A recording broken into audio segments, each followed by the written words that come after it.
Welcome back to Cut and welcome back to another industry interview. Today we had the opportunity to interview Alexis Forte, who is the costume designer on Smile 2. She's also had the amazing opportunity to work on notable films such as The Whale, Ghostbusters, Frozen Empire, and Little Women.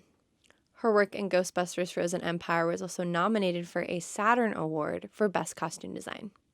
We had a great time speaking with Alexis, but before we go into the interview, make sure you like and subscribe and follow us for more content. And without further ado, Alexis Forte. My name's Alexis Forte. I'm a costume designer. I work in mostly film, but I do some theater as well. And I live in New York City. Oh, great. We're in Boston, by the way. So Nice. I've worked in Boston before. It's such a great town. I love it. for what Nice. production? Yeah, I was the assistant costume designer on Little Women. Nice. And Yeah. so we shot that in Boston, and it was so magical because I just felt like all of Boston just loves that story so much. So everyone was so welcoming and everyone was so nice. It was a really great experience. For sure. Awesome. So if you could just tell us a little bit about your path and how you became a costume designer and what brought you to this position. Absolutely. When I was a kid, I was a dancer and I sort of became interested in costumes through ballet. And I was always interested in visual arts. And I went to a visual arts a magnet school for high school called Dash in Miami. And I became interested in costumes through that, just sort of like the visual narrative of storytelling, and how important costumes are in dance, where there is no spoken word and there aren't really sets. And then during high school, just exploring like, what it is a costume designer does. Um, and I fell in love with theater when I was in college. I studied in London at Central St. Martin's, which is an art school, and theater is such a part of the society in England, and who they are as people. And I just fell in love with theater there, and so I thought I was really just going to focus on theater for my career, but you just don't make that much money in theater.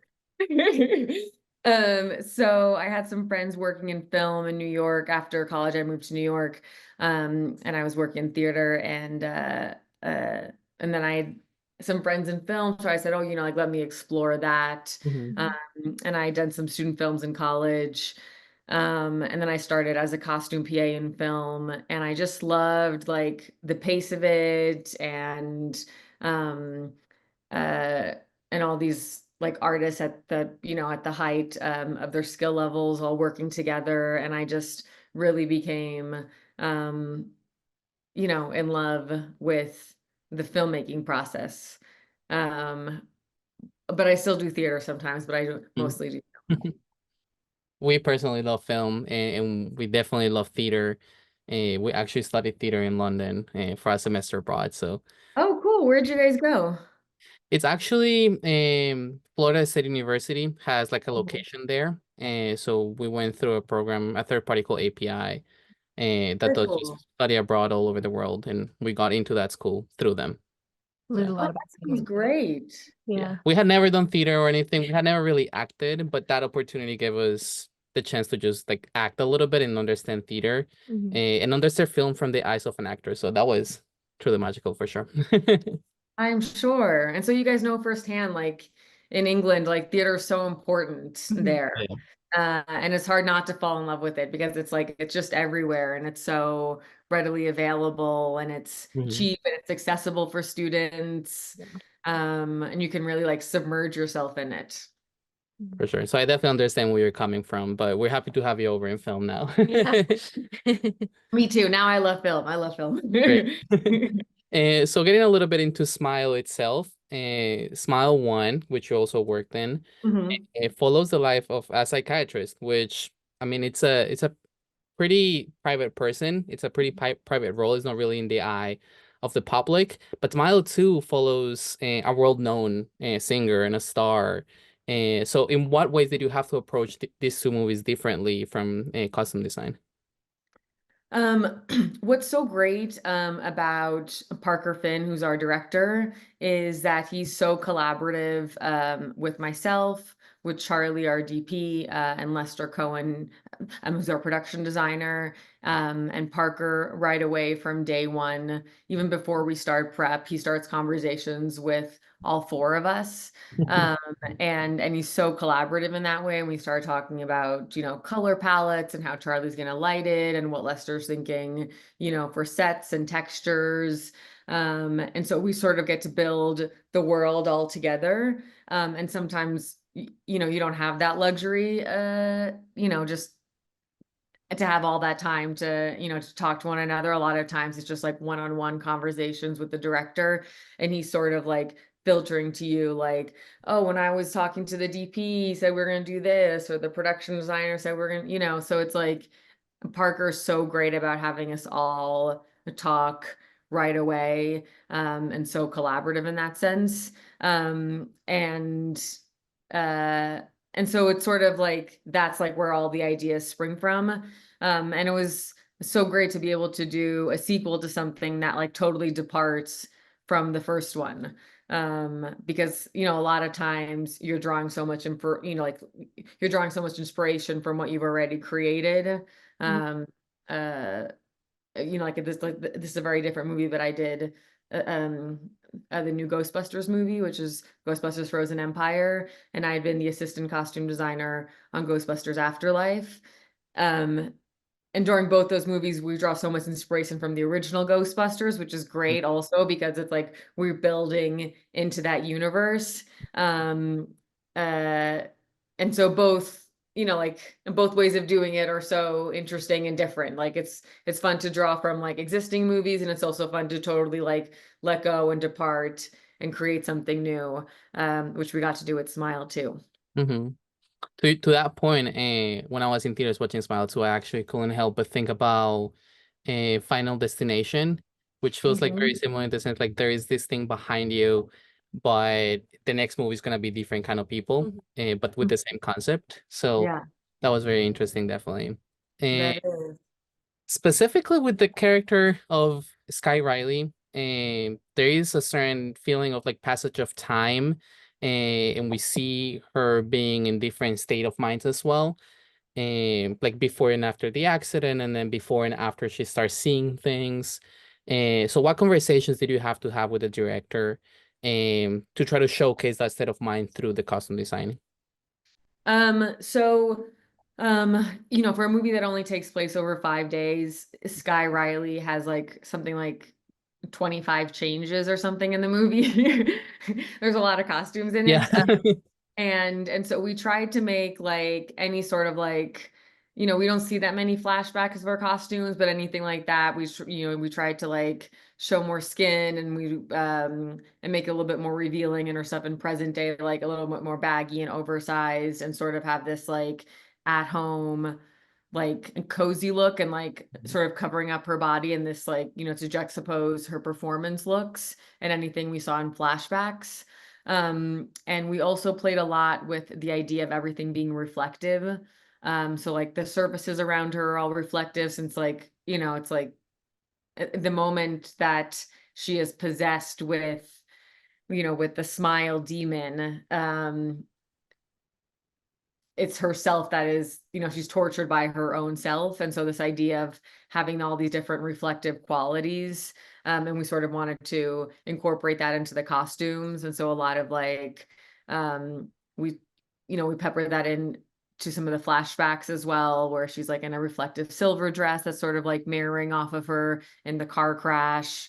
And then sort of bringing that into the present day with like an actual mirror dress when she's at the award ceremony, or a red reflective dress for her performance look, or all the rhinestones in that final butterfly look. And that's sort of like the concept that we had of like playing with the past and the present, and her transition between her performance looks and who she is, not in front of a crowd.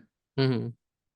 That is definitely interesting. I hadn't thought about the fact that Thought of that. everything is very reflective. Yeah. It did come to my mind at one point. She was in the restroom, and I was like, "Wow, it's a shot like right in front of the mirror. I wonder what exactly was the approach to do this shot."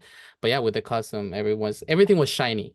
for sure. Everything was shiny. And so Lester Cohen, our production designer, he also made like the floor for apartments all shiny. And when you go into the bathroom, it's like, like floor, there's like those big mirrors, and the floor of her bathroom is all mirrored. There's like that hallway of mirrors. Mhm. Everything Oh, around her is like very reflective and just like reflecting her own image back at herself. And sort of like when you're torturing yourself, being surrounded with your own image is just like the most, extreme way of self-sabotage and self-torture. hmm. Now that you mentioned the hallway of mirrors, that scene with the fan, that was absolutely insane. That scene really bothered me. That's definitely when we were there filming, everyone was scared just watching the monitor. It For was sure. like the production design and the choreographer, just like what they both created together in that space, just really came together to create this very eerie tableau. Yeah. And also sometimes in this movie, you don't really know what is real and what is fake. And Yeah. like the viewer itself doesn't really Mhm. know anything. The answer might be no, plain and simple. But are there any like hidden messages in the costume design that might tell you that something is not really happening or is inside Sky's mind? Um, there's like little things like Morris, when we first meet him at the bar, when we see him after, he has on that big coat, Hmm. um, which you don't see at the bar, but it's like right next to him at the bar, and then he's wearing the exact same costume underneath the coat, which no one would ever see, but like in my mind, I'm like, like Morris for me isn't real in that final scene. Okay. Um, and so I have him in the same costume because that's the only thing that she's ever seen him in. And so it's like this like little hint of like, he's only in that because that's like what's in her mind Yeah. already. Um, and so there's like little things like that, that uh I try to think of like what would Gemma be wearing like in times that they were hanging out, or like when they're on tour and stuff. And so she has like the like overdone like little like sparkle eyes, and like the tights and short skirt and stuff coming over, and like all these things that are maybe like things that Sky has seen her in before, um to create this amalgamation of this fake appearance of her friend in front of her.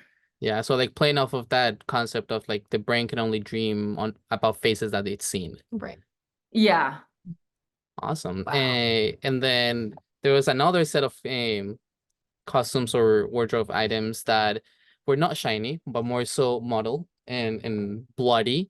And and it's really fun always to work with fake blood and try to figure out what to do with it, viscosity and whatnot. But what kind of part does knowing that a costume might get bloody or is gonna have blood around it play at the moment of designing them? A lot. There's a lot of blood discussions, because like the moment that something is bloody, it means we have to have like so many different multiples for Yeah. it so that we can have, like clean resets. And so like when she's in the hospital room, and her mom commits suicide and jabs her own eye out. That moment, like if you notice, it's just one take from when she's in the bed all the way to the door, and then she looks down and she's bloody. And so we created a version where there's like a rip away, like bottom part of the costume with magnets where it was bloody underneath. But then, we tested that out, and then Parker wanted the blood to look very wet, and so we did. I mean, I say we, but it wasn't me. It was SFX Mhm. did this like cut in the door, and so as the camera zooms in on her, the door has this little flap that opens, and they spray her with blood, and then close that little flap, and the camera like goes out, and so that's how we can create that one take of her being, clean and not bloody, getting out of bed and then getting to the door and she's covered in blood below her. But that meant that like each time that we wanted to reset, we needed a new gown. And we made those hospital gowns because it just felt like, the standard hospital gown, and ties at the back, and we wanted this one to look something more like a robe, but still feel like a little hospital gowny, but still be able, like, and to be something that she could put a sweatshirt over and walk around outside without exposing too much of herself. So we had to make, like, I can't even remember how many of those we made. Uh, and then Lester, our, production designer, had to replace the rug at the front of the room near the door each time we shot again. So all of that had to be redone. And then in the freezer as well, we had a bunch of clean versions of that hospital gown that she puts on. Anything that gets bloody, it's like there's, a hand set of multiples, and chances are it's like most things aren't bought off the rack. It's like we've made them, or we've dyed them to be a certain color, we've altered them to fit her exactly. And then even if things aren't getting bloody, it's like if she's tripping or falling or anything like that, or running barefoot, she has a stunt double as well. So it's costuming the stunt double. So it's tough for horror movies because it's like every costume you sort of need, like, at the very least 3 of that costume, And now that you mentioned the hoodie over the gown, when it comes to like printing someone's face onto a brand new item of merchandise, do you handle that as the costume designer, or do you kind of work in teams with digital creators? So we had a great graphic designer, Ashley, who was on the art department team, and she created all the graphics for all the merch. And then the merch is divided between myself, and our props department, and our props master Martin was so great, and so him and I sort of like divided, the amount of merchandise that we were going to do, because it's like there's merch tables and all the audience is wearing merch, and there's merch that's being signed. And so, um, there was like, I'm going to make these, like X amount of shirts, and he's going to do shirts and bags and stuff. But for that one, um, uh, it was like such a large part of the narrative. And so we started working on it right away. And it was a little, the hoodie had to have a pocket so she could hide the gun in it. Yeah. And prints usually look better on a silk screen, but you can't silk screen over any seams. So we had to do a sort of like, a direct to garment sort of irony on process of that graphic onto the hoodie, with this great printer that we use in New York called BQ Sports. And it's great, except that, like, the reason that, like, there aren't huge prints like that over hoodie pockets is that, like, the print will start to rip where the hoodie Yeah. seam is. So again, we had a lot of those hoodies, and then I also wanted like a little reflective quality onto that. So I like added these like little like purple reflective stoppers to the end of uh of the cord on the hoodie. So there's like, those little details. So even like a hoodie with a face on it, it's like such a long process to like figure out the scale, the print, and have, enough that, like, when the print starts to rip at the seam of the hoodie, like pocket, you can give her a new one. Right. Uh, uh, but we had fun with the merch that we did. And then all the dancers were also in merch when they're like attacking her in that hallway scene. But they had a black and white color palette, so they all had like their own black and white merch that I created just for them. Um, and yeah, it was fun. Kind of speaking of like the merch, I think one of the most, I guess, iconic looks for me at least was the little girl and how scary Uh-huh. she was and how off-putting her entire look and aura was. If you want to talk a little bit about what it was like creating that character. We just wanted her to look like as sweet as possible and as lovely as possible. And that's really all on the actor. It's like the moment she came in, that's all her. Like, Wow. we just wanted to create, like, to give her like the pink t-shirt, the cardigan with the flowers. I gave her like a little necklace with a butterfly on it because the final costume has that butterfly look. Like, and that little girl is so great. Like, Yeah. she's so sweet. And then she puts on that creepy smile, and you're like, stop doing that. Yeah, and I feel like at that point in the movie, you start thinking like, is no one else seeing this? Like, Right. people think this is normal. Mhm. Totally. You already mentioned a couple of them, but what is the biggest challenge you had while designing costumes for Smile 2? And then to kind of like mirror that, what is the most memorable moment that you had? I would say the most challenging costume is probably the final costume that like the stomach rips and then the monster comes out and Yeah. then it's hanging off a puppet. And earlier in the movie, it's in the script that it talks about being sheer in the center so you can see her scar.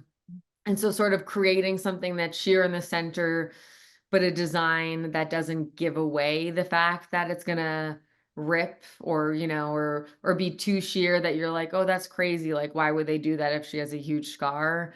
Mm. Um, and so so for that, I worked with this amazing illustrator, Will Birth, and I pulled all this inspiration from Alexander McQueen. Um, he has these like beautiful, he's a fashion designer. I don't know if you guys know who he is.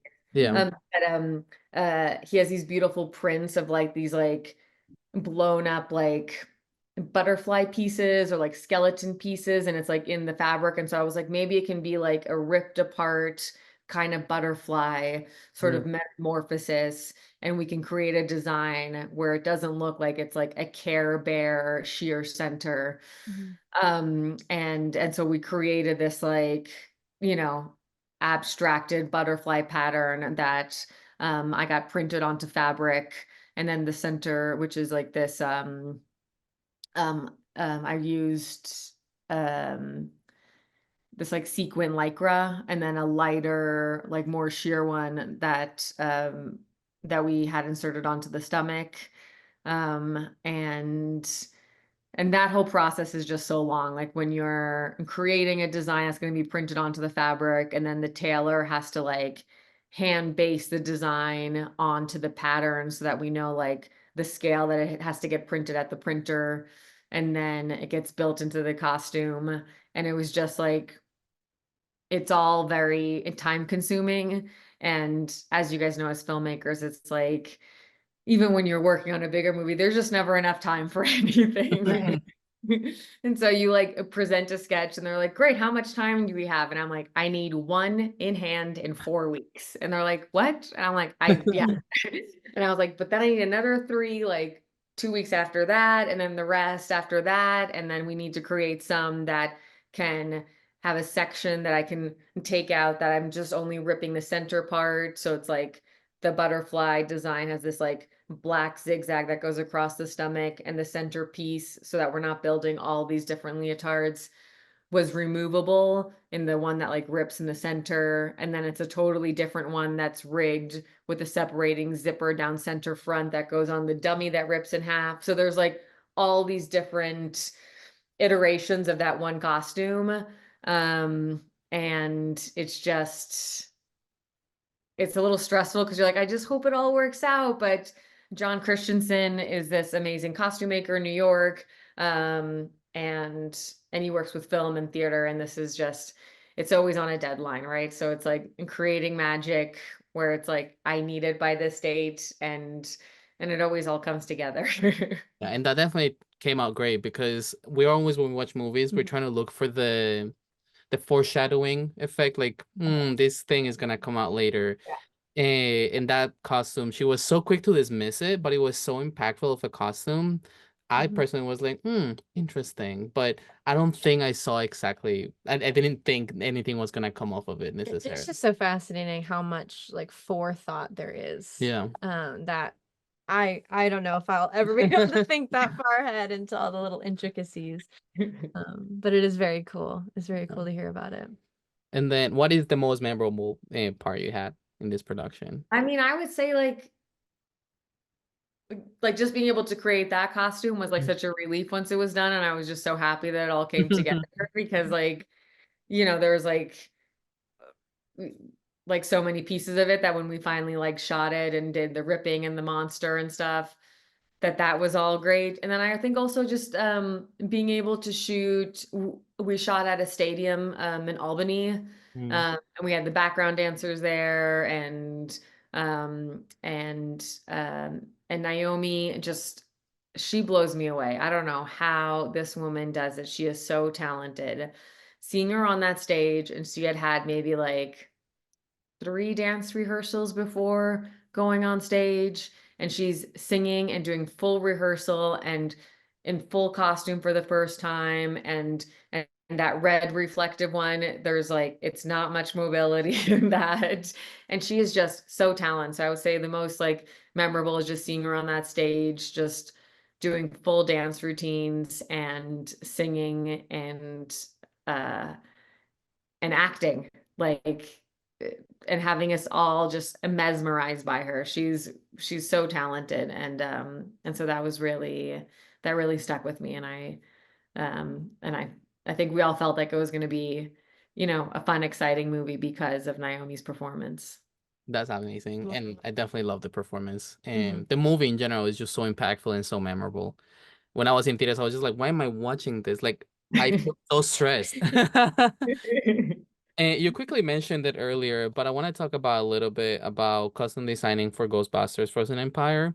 Um, how do you approach designing costumes for such an iconic franchise as Ghostbusters, and especially for your outfits that are so recognizable as the brown costumes in Ghostbusters that then you brought in a different light in this movie?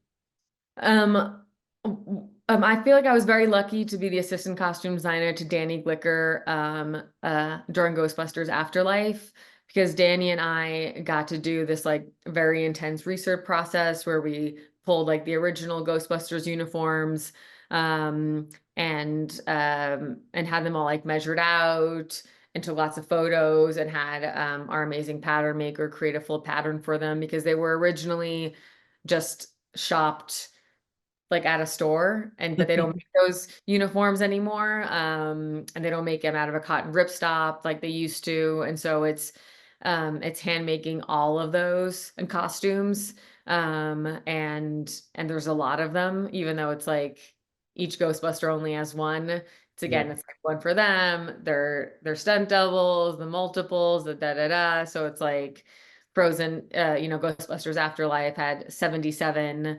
of the flight suits, and we had 98 flight suits in Ghostbusters Frozen Empire. So it's just like it's a lot of work, and it was exciting also to create the black suit that was like a little spin-off of the tan suit, and it was important to not stray too far from it because I feel like that silhouette is so important to the Ghostbusters franchise. And so just making like little details where we're making different pockets, that scientists would wear, and creating like different seams at the elbows where the elbow pad is like part of the seams on the sleeves of the black Ghostbuster suits, instead of being like a ghost, like a instead of being an elbow pad that you wear over it. Mhm. Um, so just like little details like that. But I felt like it was really good to have the basis of being able to do Afterlife with Danny Glicker and sort of then take that on, and Frozen Empire as the designer was such an honor. I love the franchise, and I love being a Ghostbuster. I just love it so much. I imagine there might be, but is there in the back of your head sometimes like the little voice being like, I hope I don't make the audience upset by changing too much? Oh my God, yes. Like I don't sleep at night because of Well, I think it came out great. I love it. Yeah, no, I like it. But I feel like because we care about our jobs, like that's always, there's like that will always be the case of just wanting, the most important person in the filmmaking process are the audience members. Because if you're making a film that no one's going to watch, then then why make it, you know? And so it's like, it's a story for the audience member. So I feel like we all go to work every day being like, our audience is going to like this. Are people going to like this? And not that you're going to please everybody all the time by any means. And maybe people, you know, won't, you know, it's still art. So it's like, it's not for everybody. There will always be criticism. But I think that we all as filmmakers take the audience into account always. Well, thank you so much for that. Many of our listeners are also aspiring filmmakers that want to get into filmmaking and theater in general and TV as well.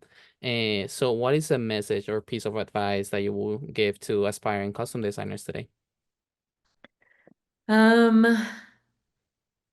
I think just to work really hard and to never like, I mean, that's such lame advice, but it's like, I think you know, to work for designers or for directors that you admire, like, you know, take as much from, you know, the people that you surround yourself around to inspire you and to, you know, aspire, you know, and to lay the groundwork for who you want to be as an artist.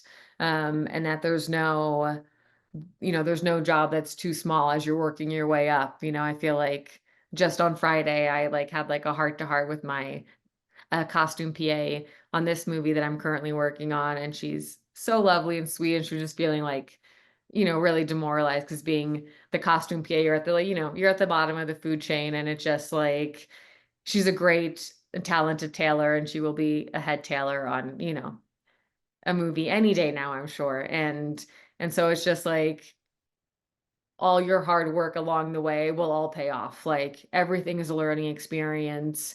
Everything will lead you to the point that you want to get to. And even when it feels like you're at your wit's end, you know, just keep moving and surrounding yourself with artists who you admire and can learn from.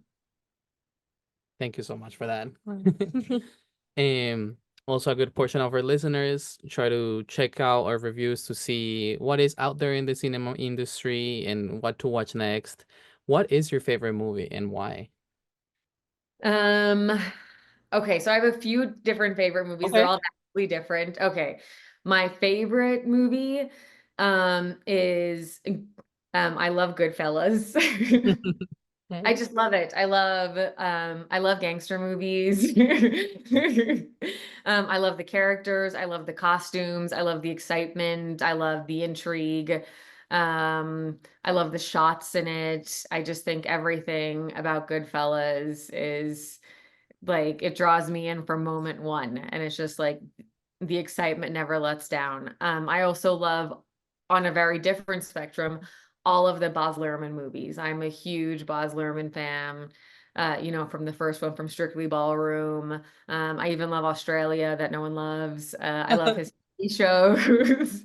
um, the Get Down. I just like, I love it all. I think that him and Catherine Martin, who is his production designer and costume designer and also wife, she's just they're such an interesting duo, and I just um, I I love those movies. And but then I also feel like every, you know, like every season there's such great movies that are coming out. I love I recently just saw Saturday Night that just came out, the Jason Yeah, I haven't movie. watched it yet. Oh my God, it's brilliant. It's brilliant. And my mentor, Danny Glicker, is the costume designer on that. And it's just like, again, that's another movie from like moment one. You catch the excitement of what it's like to put on a show. And I just thought it was beautiful. And last night I went to go see Conclave. Oh, Oh, we I love love that Conclave. movie. I Oh. loved it. I just like, I think because like we're all as a society also going through an election, and that's Mhm. like I thought it was like such an interesting analysis on democracy, on the patriarchy, on women's voices, who are, you know, like who is a woman, like who I just like I just I thought it was brilliant. And I thought that those costumes looked fantastic. And I'm Yeah. sure they were all built because like you you know, you can't buy those, you can't rent them, like for it to be like so uniform and so like pulled together and pristine, and then like the little details in like the set dressing, even where you're getting like a little bit of backstory on people, like without being a spoiler, like when he goes into the room um of um of the Nigerian cardinal, Mm, and like the bed isn't made and his bedside tables yeah. are all messy, and it's like it just is like a little insight into like that person. I just thought like every single detail like that was so brilliant. And so those are like two of my favorite movies that I've watched Yeah, that movie was this iconic. season. I love that. So good. And today I hadn't seen Two Popes, and so I watched Two Popes today. Oh. That came out a few years ago. I guess I was just like on a Pope binge. Yeah. And that was beautiful. I was upset I'd never seen that when it came out. Anyway, yeah, I feel like I just love movies. I could talk about movies I love all I love day. that. So maybe we can have you over for a next production just to talk about movies. Right. That sounds fun. Oh, that sounds like a lot of fun. How was the dynamic of having to work with your partner on set? It's great. It's like I think Raul is such a talented actor. And so I always love to see him perform. Um, and um, and you know, I do get like a little nervous to have fittings with him because I want him to like his costume. Um, but I love working with him, and I hope we can, you know, keep doing it more in the future, because it's always nice to work with someone that you love and admire as an artist. And then Alexis, just to finish up, what are you working on right now, if you may? And Yeah. where can people follow you to look at some of your work? I am currently working on an A24 movie called Onslaught. That's being directed by Adam Wingard. He did the Kong movies, the last two Kong movies, and so this has like that same sort of action um, world to it, and so it's A24's first action movie, Mhm. um, which will be fun. And people can follow me at Alexis Forte Costumes on Instagram. Awesome. Well, thank you so much, Alexis. It was absolutely amazing having you over for the podcast, and definitely would love to have you again in the future. Thank you for having me. Goodbye, guys, and cut. Thank you so much for watching this episode of Uncut. You can follow us on all social media, starting with Instagram as Uncut the podcast. You can also follow us on YouTube as That Film Couple, which is the same handle for TikTok, That Film Couple for short form content. You can also follow us on Twitch as Sebasparra1K. And if you're watching right now on YouTube, you can find us on any podcast platform as Uncut exclamation mark. Last but not least, you can follow me on Instagram as sebi.mp4. And you can follow me at caitlin.mp4. Thank you so much for being here one more week, and we'll see you in the next one.